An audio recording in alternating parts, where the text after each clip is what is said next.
All right, everybody, welcome to another edition of What's What BR. We have a former guest again with us today, Ginger Guttner, with the communication manager out at the LSU Vet School. Ginger, how are things? They're good.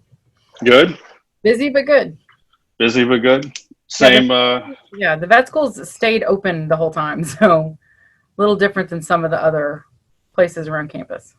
yeah, last time we talked, we were talking about the amount of livestock, and just the animal, just everything that still has to be done. It's not like you can Right. shut it down and say we're going to come back when everything else opens up again, right? Well, and like for some of our patients, so we did go to emergency only for a while, but you don't just stop chemotherapy, even if it's for a dog or a cat. So critical care and emergency cases continued to come the whole time, even though the state was mostly shut down. That's well, in the university, they were shut. Like I remember, I talked to some people. They had affiliate, and they were like, "We've got to go cut grass." And I'm like, "You're cutting grass at the office?" They're like, "Yeah, because LSU's not cutting grass. We've got to go cut the grass." It was just like Right. everything was, shut down. So jumping, kind of back into some things. Right out of the gate, we had a bunch of comments, people asking, just you put on some notes for me. I'm looking at, Mike turns 4 on the 4th of September, right? Well, the 13th, but yes. 13th. Oh, I'm writing wrong. Oh, 4 on 13th. I'm Yes, there reading you go. 4 on 4th. There you go. So that's, and how long has he been with you guys? He was 11 months old when he arrived, and he was about 175 pounds. He weighs about 411 now. So I always joke, we'll take your freshman 15 and raise him And by about another, 200. well, Yeah, so that's he's a sizable. big, that's a big boy. So how's that going with the two caretakers, taking care of him, and they're still, you'd just gotten some new ones, I think, or we're about to get new Right. ones, Well, or it's a 2-year job, and so they had started training in February, and then okay, they took over in May. So they officially became the caretakers in May. And well, like kind of like we were talking about, like certain things don't stop. Like Mike still has to eat. University can't just turn all the lights off, and they've been going over there just like normal every day, at least twice a day, um, letting him out, checking his yard every day, and then letting him out, and then bringing him back in at night. Well, opening doors and come back in, feeding him. He got his flea and tick medicine last night. So all that stuff, keeps going. life still happens, when doesn't matter what else is stopped, But 4 years old for a tiger, for a male tiger, this is we can stop calling him a juvenile tiger. This will be like he's adult after that. growing up now, Grown up now. making grown up now, making grown up decisions, right? Right. The three decisions he has to make a day, right? Where he's gonna lie down, whether or not he's gonna get in the pool, and whether or not he's gonna play with his ball. Yeah, and then do I want to eat or not eat, right? Or is that just a default? I'm going to eat every time I get Well, the option. he's fed inside at night, so if he wants to eat, he has to go inside. That's kind of one of those things that we do, because he's not, people sometimes say trainer, but he's not. He's not trained. But we do feed him inside, and that's not the only reason. One is so we can get him to come inside, but it's also because I don't really want piles of meat out in the yard. It would attract flies and ants, and No, yeah, that's the whole. We talked about it a little bit on the last show as well. We talk about what decisions he's making and feeding him and taking care of him, but then somebody's got to keep the habitat cleaned, right? Somebody's got to go through and pick up what doesn't need to be there anymore, and move on. And so those guys still got to come in to work. Right. Well, the caretakers do some of that themselves. So their morning routine is when they go in, they actually come in through the back. They go in through the night house and they wake him up. He's still like a teenage boy in that respect. He does not like that light comes on and he kind of rolls over, And I actually have a picture of like doing that. And then they go check the yard. So they'll pick up trash that's blown in. They check the fence. They clean out the pool filters. So you are a pool boy. I think I said it last time. You're a pool boy and a janitor. And then they let him out once it's safe for him. They realize it's safe for him to be out. And then they go in and they clean the whole inside. But on Thursdays, facility services goes in and, changes out bushes, trims hedges, and does all the mowing and all that. So that happens once a week. So So it's a lot more than what a lot of people may think, as far as, well, just keep him fed and, keep him fat and happy, right? Yeah, it's not just putting water in a bowl, right? Yeah. It's a little more to it. It's not, you forget to feed the cat one day at the house, no big deal. This is kind of a big deal. So Well, he could skip a meal. It'd be all right. yeah. No, and in the wild, he wouldn't eat every day. So necessarily. So he'd be all right. Again, 411 pounds. He's okay. Can skip one or two. Yeah. Skip one or two. So tell me, so is there anything, obviously we talked at the end of April, we were really kind of getting into the swing of this. I think, might have just gotten some stay-at-home order. I don't even remember at this point. I wrote a column not too long ago, last month. It was a little title. It was like, I wanted my summer back, because I don't feel like I got one. It just kind of, is it really over, at this point? So wherever it was, we were talking anything that major that's had to change, other than maybe throw a mask on, or the caretakers wear masks and gloves when they're in the night house with him. And LSU had put up like those parade barricades around the habitat, because a tiger in New York at a zoo had contracted that version, the animal version of COVID. And so we wanted people to be a little further back, and everyone's been really respectful of that. I haven't seen anybody like jump the barricade. I mean, you've been to the habitat, like you can see him. I mean, it's an amazing structure that they've made. And so you can still get a really great experience. And he doesn't know there is a pandemic. So he's still, I'm sorry, I don't want to be too facetious, but you know what I'm saying? Like his whole attitude, his demeanor, he's the same, right? I mean, I think he's probably noticed that there's less people. I was gonna say, does he get depressed? Maybe it's like, there used to be people here every day. Now they just quit to come see me. He doesn't seem to. He doesn't. And they do different things for enrichment. So there's certain smells that he likes. So they'll take essential oils that he likes, and they'll kind of sprinkle them around different places in the yard. So when he comes out, he can kind of go hunt for them a little bit. So he likes lavender. He likes mint. He likes Vicks VapoRub. Okay. I think, there's and Mike 6 was different. Mike 6 loved cinnamon and liked Tiger Balm. It's kind of interesting. So it's funny. People used to send me videos of large cats in zoos, like getting catnip for the first time and just going crazy and rolling it and loving it. And Mike 6 couldn't stand it. So it's just, I think it's just like people, it's subjective. Like you might like a smell that I do not care for. And so the two tigers had different smells that they liked. My mind immediately goes to, like, how did we find out that he likes Vicks VapoRub? Like, I think because Tiger Balm is because it's an ointment and it's so similar. I don't know. I think it's trial and error. I think they really did we'll try this one. Like, I'm running out to go, feed Mike. Wait, hold on. Vicks, let's try that today. Well, here's the thing. So Vicks we already had, because I think Mike 6 kind of liked it.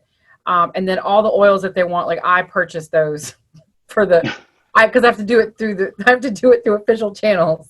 So we don't have the students do it. I do it. Very good. So it's if you've ever purchased anything for the state, just try to imagine me filling out a form explaining why I need lavender oil, Vicks VapoRub when I'm a communications professional.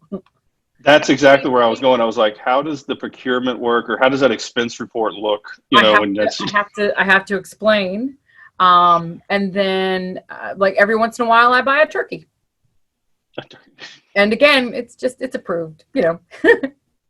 It's now, will that turkey just thaw out and go all in, or is it like, he's gotten them thawed. He has also gotten them halfway thawed, because the caretaker and I did not plan accordingly, didn't plan real well from when we were giving it to him, and we didn't allot for enough time, but he took it mostly defrosted. He eats a frozen oxtail once a week to clean his teeth. I mean, that's frozen. So yeah, okay. Turkey is not going to be a problem. The biggest thing, the first time we gave him a turkey and we posted it on Facebook, though, I did have a number of people very upset that we didn't cook it, because we were going to give him salmonella, and I had to explain that nobody cooks the food in the wild. Cooks the tiger, right? Yeah. So when you were saying that, I was like, we've got to so my mind, this is, I guess, Butterball has their hotline, every year for Thanksgiving. I think, with everything going virtual and video conferencing, I think you should set something up where you call them and they're like, we're trying to find out how hard I need to get the thawed out. We're trying to give this to Mike, and like see just what for a tiger to eat it raw, by the way. Yeah. Yeah, we need to, how is this going to work, and just see if they take you seriously. It's one of those where you kind of record it. But I've bought, I've bought essential oils. I've bought different kind of rakes and shovels, goat's milk, just, bacon. Oh my gosh. Okay. Turkey bacon. Now that I think about it, it's actually not bacon, it's turkey bacon, but whatever. They give me a list and I just buy it. and have to explain to procurement why I am using, why the communications department needs turkey bacon. The communications department needs a turkey in July. And why do you need so much of it? Like he just gets one. We needed all this bacon, and a turkey. We needed all, just pile. It's like, look, it's not for us. We're not having a party. We promise. Yeah, it's going watermelon and pumpkin. He likes to get a pumpkin, in the fall, and so not to eat, just to play with. But that sounds like a mess to clean up as well, too. It is, and they know that, but that's on them. They have to clean. Pumpkin is not the worst thing they've had to clean in that night house. I can imagine that gets a little worse based on some of these items that we're talking about eating. Right. Exactly. So, well, so they're all, life is moving on. Still people come to see. We just obviously don't have probably the traffic that, Mike's used to, and, those types of things. But obviously he's staying, in the enclosure now. So that, he's fine. His world is fine, and he's still posting to social media. It looks like. So his following is still growing well. Yeah. And we're still doing 7 days a week during the pandemic. We used to try to only do 5, just to have a little break. But just because everyone, especially when LSU closed and then the state shut down, it was just to head off. Like, again, everyone thought because LSU was closed that they couldn't get to the habitat. And so I went to posting 7 days a week just to let people know he's out and you can get over there. Yeah. Social distance, spread your arms apart. Right. We ask people to wear masks, please stay, respectful of other people that are there, just stay, 6 feet apart. So I haven't been out, but I was just picturing my sister has a little miniature dachshund statue on her front door. Mm-hmm. Almost, imagine, the big tiger that's right by the cage. Does she put a mask on her, statue that sits right there? Somebody put a mask on the statue. We did not, but there was a picture floating around on social media of that tiger with a mask on it. That's funny. Well, look, shifting gears a little bit, on vet school side of things, not that Mike's not the real story of what's going on over there, but really at the end of the day, we're training veterinarians, right? We're trying to get more people, there's a reason behind all this, not just to take care of the tiger, right? I might get hate mail for that, but only 2 students out of the 350 that I have, so yeah, there's a little bit more going on. So you'd mentioned, you guys still ran, chemo treatment, emergency treatments, the hospital was still open, critical. Has it opened back up, kind of full blown, or?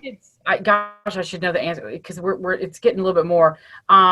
We're getting ready. I think September 1st, we're going to go back to doing all appointments. Do you know what I mean? Mm-hmm. And then the other issue is, and I don't want to in any way like denigrate pet owners, but what's an emergency to a pet owner is not often. I shouldn't say often. In some cases, it's not actually a medical emergency. Do you know what I mean? Like. And I wonder with everybody home, it used to be, I remember like with my own dog, if he acted weird, I'd be like, well, I'll check it. If he's still doing that thing tomorrow, I'll take him to the vet. But now that people are home all day, do you know what I mean? Mm-hmm. And you're watching, you're not gone. And you can sit there and watch while they, regurgitate their food every time that, you know what I mean? Like, I wonder if that, because we haven't seen, I don't think we've seen fewer emergency cases, if that makes sense. Like, so I wonder if it's just that, and I'd love to see it. I'm not sure if we're tracking it, but because people are home more and they're home all day, if they're able to see things that they wouldn't normally see, so now it's more important.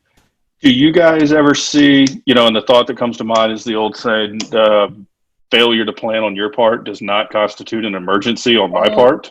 Not with animals. We're willing to give you a pass on that because, Yeah. and it kind of goes back to mine too. Like, and I know you and I were talking about wildlife earlier. Your dog can't say my stomach's upset. Your cat can't say my foot hurts. Right? We have to go on that observation, right, on what we think is wrong, and what you as the pet owner, because your pet better than anybody. One of the things that I got asked when Mike Six was diagnosed with cancer, and one of his caretakers noticed the slightest swelling in his face, so slight that when she brought me her phone to show me the picture, she had to point because I went, Lindsay, I don't see it. And then I was like, oh, and that's what she said. When you look at something every day, you know what it looks like. Or when you see something every day, you know how it acts. Right. And Right. It's kind of the same thing, but that's one of our challenges is that our patients can't talk to us. And so it's sometimes hard to know, like, for example, we have an ophthalmologist and there's in the ophthalmologist room there, it's a joke, but she has, eye charts. And there's a dog one that has bones and cats on it, and there's a cat one that has, string and. And right, that's not how you do an eye exam at a vet school because they can't say that looks bad. I've never thought about that, but I don't know how. That's a whole nother conversation, probably in itself, of how you run an eye exam. Yeah, well, that's the whole thing. But so our patients. So I guess that's what I mean is I don't think there's a lack of planning necessarily, right? Because it's not like a child or another person that can tell you, I don't feel well. Well, no, I was going with the lack of planning more of I didn't plan to get, the heartworm or the flea treatment and my vet is closed and you know what, I'm just going to run out to the hospital. Because again, that's just life and that happens and we just roll with it. Because that happens more often. And there again, me as someone who works here, I had a beagle for years and they always notoriously have ear problems. And I had to go to the dermatologist here because I didn't clean his ears and I work here. So I had to walk into dermatology with my head hung down and say, y'all gave me the stuff. I didn't clean his ears. Can you fix it? Because he had an ear infection. And they went, happens all the time. It wasn't. Well, tell me this. I had some people email me, and I'm noticing in more and more of these conversations when I talk to different people in their fields, we skip over the important part. We've talked about on the last show, there's the hospital, the vet school, 350. When do you go is it hospital in the traditional sense, like with the human? It's no, go to your primary care for this, and come to the hospital. Is there that line, or is it you know what? Bring us what you got. We're here to learn. It's both. So we are, so if you ever see out about, there's a veterinary clinic and a veterinary hospital. If they say hospital, it should function as a hospital, 24 hours, constant care, right? Clinics tend to be like dermatology clinics. You go in on regular business days. So if you think about it that way, in the human sense, it's the same for animals. So we're a hospital. Now we are what is referred to as primarily referral. So you have your veterinarian. They take great care of your dog, but your dog gets cancer or gets hit by a car or has some weird skin thing that's, disgusting. And so your veterinarian's like, okay, we need to now refer you to the vet school. Just the same way, again, you might go to your general practitioner and they might go, well, that mole looks a little funny. I'm going to refer you to a dermatologist, right? Mm-hmm. Or you might get referred to oncology or to a surgeon or whatever, or hand specialist if you get carpal tunnel, right? So that's 85% of what we do. You've got a veterinarian. We're just going to do this extreme, the severe injury or illness, and then you're going to go back to your veterinarian. Oncology, we will continue to work with your veterinarian in case that cancer comes back. So again, probably very similar to people. But we do have primary care. So if you want us to be your veterinarian, we can do that too. Okay. And then I guess you were saying it's two different clinics there, but there's also the emergency side of the house that you guys are there, or no? Oh no, we do. I don't have a big flashing ER sign, but but no, well, that was funny because a local TV station wanted to cover it. He kept calling it Animal ER, and I was like, I think you have this idea in your head of like gurneys flying down the hall, like like TV, and Right. it's similar. Our gurneys are smaller, but it's. I think he had this. I was really wanting to temper his expectations on.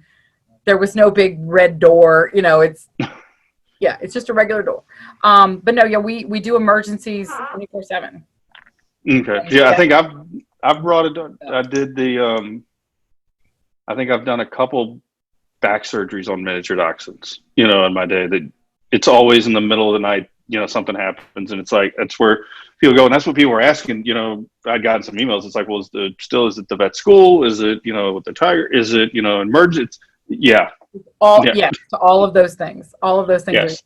Well, and like I tell students, prospective students, when I give them tours, if you don't come to vet school because you expect your day to end at 5, right? Like that's not how that works. Horses colic at 2 a.m.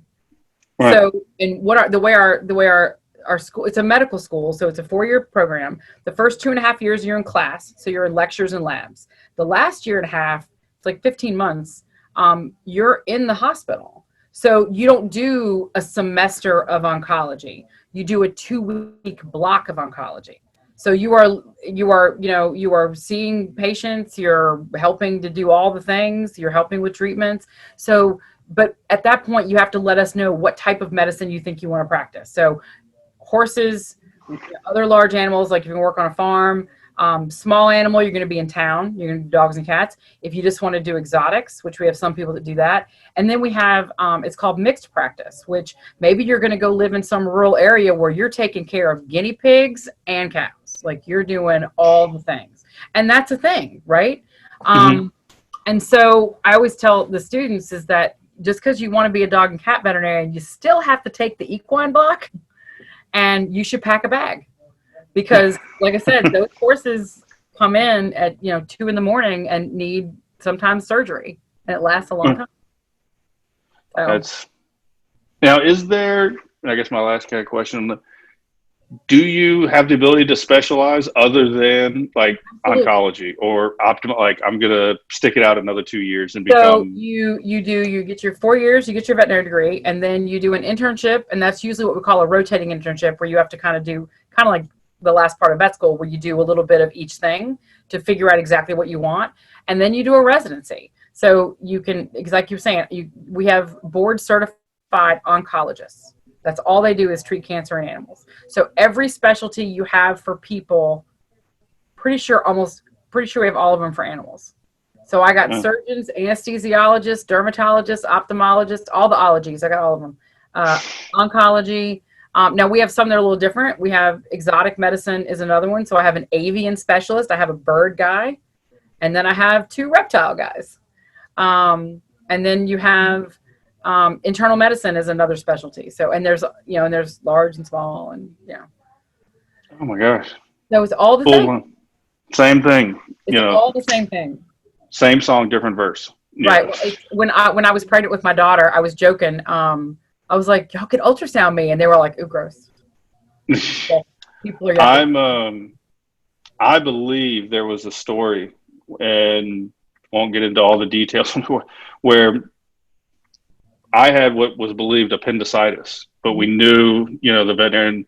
And so it's like, hey, we're going to run over. Can we do an x-ray? Can we take a look at this real quick? Can you, and like did the exam, and they were like, yeah, you need to probably go, turned out. And occasionally I will get something like that where someone thinks they've caught something from their dog or their cat. And I have to very politely explain that we cannot legally give people medical advice because we're not medical doctors. Like I've been here 16 years. I've probably had 5 or 6 people get very upset with me because I can't tell them if they need a rabies shot or not. Like I can advise them to go to their doctor and tell the same story to their doctor, but I can't give you.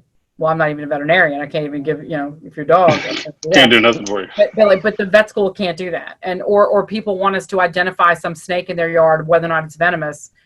We're not herpetologists, right? Like we can treat snakes, but I can't tell you. What I always tell people is if you don't know, you treat it like it is. Like all snakes are venomous until proven otherwise. That is good advice. And Don't. I had to walk through, I think I told you before, the Memphis Zoo this past weekend with my kids, and I got one that just lives for snakes. And that's the last thing, I'll be honest with, I don't want to have anything to do with them. You know, if the snake is, here, I'll get the hate mail. If a snake's, you know, on its last, you know, leg, for lack of better words, so be it. I'm not running them into you. You know, it's. I have to tell grown people that quite a bit, and get upset with me because they'll send me pictures and go, "What is this?" I'm like, what if I'm wrong? Yeah. Right. I don't know. And that's what, and even our wildlife veterinarians are like, we can't definitively say, not especially. This may shock you. Some of these pictures are not very good pictures, right? Well, I can only imagine. Like, who has the time? I guess. Oh, see, I don't have to. Like, if there's a snake, I'm the other way. I don't have the time to take a picture, send it to you, hang out and wait a little bit. Because in my mind, what am I going to do with that information anyway? Like, oh, it's not venomous. Okay, cool. I can pick it up and go hang out with it. You should not. You should still leave it alone. Right. It still can bite. You know, leave me alone. And its mouth is filthy. Yeah. So I guess with that, one of the things kind of, you know, ties in, you know, with people, you know, what do I do with this or what do I do with that? You know, one of the things we had talked about was wildlife. You know, the squirrel fell out of the tree. You know, it's the baby bird. You know, what do we do? This bird fell out. It has half its body in feathers. Can you save it? And it's like, did it really need to be saved at this point? Well, so it depends, right? So one of the issues that we've had for years is people that are incredibly well-intentioned believe that they have rescued an orphan. And most likely that is not the case. Most likely they have kidnapped the baby bird or the baby squirrel and then brought it to us. And so I talk to people all the time that say things like, well, I've been watching the nest all day, like on the ground or with this little area, and the parents haven't come back. I was like, well, they haven't come back because you're there, right? Like that's part of the problem, is that if they see you, they won't come back. And so while we treat wildlife at the vet school at no charge, right? If it is truly a wildlife case, it doesn't belong to you. And I'm talking to people that have ponds where they've brought in their own birds, and that's another whole issue. But if it's a wildlife case and it's injured, we are happy to take it. We usually ask for a donation because we get no extra money from the state for doing this. You know, the state doesn't go, oh, you saved bald eagles? Here's $200,000. Yeah. That doesn't happen. Tell me how many eagles you saved this, and we'll write you a check for each one. No, not happening. Yeah, I could give you a number. So we get 10 to 15 bald eagles a year. And so, but we get a lot of raptors. We get a lot of, the rally possum did us no favors. It was great for LSU baseball. About 330 possums that summer we got after that first, everyone rescued the rally possum that year. And so the problem is there's a few problems. One, there's a very good chance that if it's not hurt, it's not orphaned. Like you can leave it there. Mommy and daddy will come back. Though frankly, even if they don't, that is food for something else, and that's okay. And so now if it's hurt, we'll take it and we'll fix it. But we had a run last year with just so many people bringing us so many orphans, we could not keep up with their care, especially if they were infants, if they were very, very, very young, because just like children, they need to be fed every couple of hours. And so we just couldn't keep up with the number. And often too, when they're that small, the stress of moving them is more dangerous than leaving them. So for example, your dog or your cat, maybe not your cat, but your dog is probably used to being in your house and in your car and being around people's cool. Wildlife is not like that. So there's a whole stress level that even if we can fix the underlying injury, we've had animals die from stress because they're not used to the lights, the noise. Just being indoors is completely, anathema to them, and it just doesn't work. Yeah, you're indoors, and I could even think, a temperature. It's 68, 69 degrees, 70 degrees around the clock when they're used to, a 90-degree heat. Yeah, a hospital probably smells horrible. to something that's not used to being around people or enclosed or anything like that. So if you're not sure, bring it to us. But if it looks like it just fell out of a tree, it's probably going to be okay. And you can pick things up and put them back in their nest. You will not, nothing changes. The parents will still love and care for their offspring. The old wise tale of I remember hearing that growing up. I remember my grandmother telling me that you can't touch them. And so that apparently is not a thing. So little bird falls out, put him back if you can. If not, don't, it's not. Check, make sure things are all right, but don't feel this need to immediately stick it in a shoebox and bring it to the vet school. Yeah. And I think there's kind of the circle of life as well. Let people kind of take that as not everything can be saved, but we do our best, right? Yeah. Well, like I said, a lot of times these, especially the very small ones, don't survive. If they do survive the drive, they don't survive much longer after that. It just depends. Mm-hmm. And tell me on that from a logistics, what makes it easier for you guys? Is it people who do know and go, oh, hospital, ER, I'm going to bring it in. We're going to kick the doors open, roll the gurney. And, we're coming in hot, at 80 miles an hour, skidding in the parking lot. Is it best just to do that? Or is it like, give you a call and be like, hey, this is what's going on? It's always better to call just so we can get things ready, right? Like, so if you tell us my dog got hit by a car, we're going to be there in 10 minutes. That 10 minutes is important. Okay. Right? Because usually I don't call into the ER, if I'm running a kid into the ER. Yeah, we have 911 for that, or paramedics, and they're prepping and letting people know. But if it's something that I don't have any way to, or like if your wife's driving and you're in the back with the dog, pick up a phone, say, hey, we're coming in. So, and with what you're coming in and how much it weighs and what kind it is and what you think's wrong. Is this orphan, non-orphan? Is that the big, that's what we need to let people know, or is it like, what, I can't, we're not doing ingrown nails, for dogs. That's not our thing, right now. Bring that to the vet. Because there's so much capacity. There's only so many of you guys. There's so many, people running, like we don't want to overwhelm the system at that point, just like you wouldn't want a regular hospital. I think our orphan wildlife issue is under control. But it was not too long ago that we were just, it just seemed like every other day we were getting, 2 baby squirrels, 3 baby opossums. It was like, what is happening?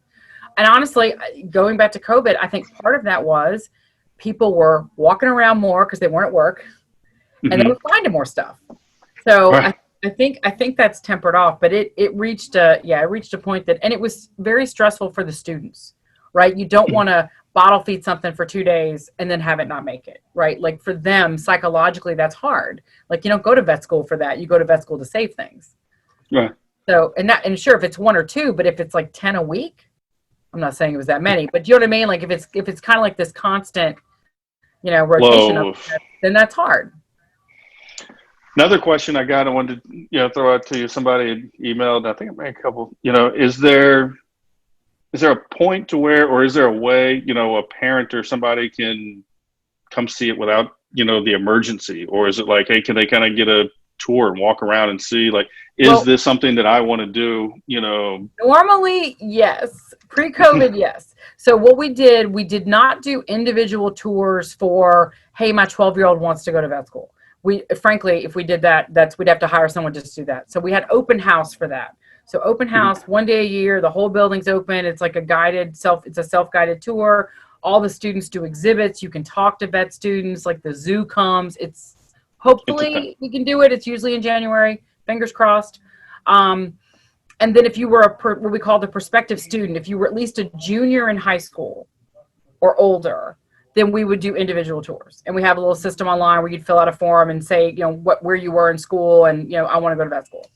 And then I would do group tours as long as it had some sort of animal or medical or science like bent to it. So Future Farmers of America, 4-H Club, your biology class, that kind of thing. Gotcha. Not just, and we would like them to be older simply because we are taking them through the hospital and we can't guarantee that it's going to all be sunshine and rainbows, right? Like, so So if you take an 8-year-old through and they're running like you were talking about, like hit the door running, running hot, 80 miles an hour, kicking doors. And it happens, and they've got a dog on a girding, and there's blood and things happening, and yeah, for an 8-year-old, that's kind of a lot. It's honestly it's a lot for some adults that I've given tours to. Yeah. So, but we're working on a video tour right now, so I'm hoping to have that done next week. That'd be cool. Because we're still getting requests, but we can't bring people through the building right now. Gotcha. Well, that's pretty cool. That's a lot of information. I think we packed a bunch in here. So I appreciate you coming back on and filling us in, and it was a pleasure. getting the latest. So we'll try to remember Mike's birthday's coming up. We need to make sure that just because it fell out of the tree doesn't mean you need to take it and uproot your afternoon or your evening and find the shoebox and make a nest. Okay. And, let it be there. And then your dog, you can do the regular, you guys can be the vet, you can be the specialist, you can be the hospital, you can be the ER, all of it. If you're talking to your veterinarian and, you think maybe something might be more serious and you don't know, you can ask your veterinarian to refer us. You can call yourself. Your veterinarian can consult with us and just make a call, and just talk to one of our specialists and go, I think we're good. Or, let's go ahead and let's have Fluffy come on down. Right. So all of those things are available. Do y'all run I don't want to say, not hotline, but like the lake has, like the lake line, where you can call and be like, not for pet owners, but yes, local veterinarians will call and do a consultation with our, it happens all the time. So I guess that's kind of where I was going, because I didn't think, so you can use your local veterinarian, and if they think there's something, they've got a line of access to reach out. So, well, awesome. Well, I appreciate the time. I think this is always fun and kind of get little updates of what's happening. And, hopefully we'll get back to some normal here pretty soon. And I need to get with Mike's caretakers because I don't know what they're going to do for his birthday for a treat. So I need to find out if I need to buy that turkey, not on the day before. And defrost it a little, or throw it in a tub. I need to get it on the 10th. That's, well, that'd be cool. Let us know. Well, I'll be happy to get the word out and, share it with everybody and, kind of what happens with it. But, well, look, I appreciate you again coming in. I'll let you get back to the day. We still got a couple hours of things to get done around here. I know you've got things and I've got things as well. So we'll catch up soon and hopefully get you back in, and we'll just make it a regular thing to kind of find out what's happening out at the school. Great. I look forward to it. Thank you so much. All right. Bye.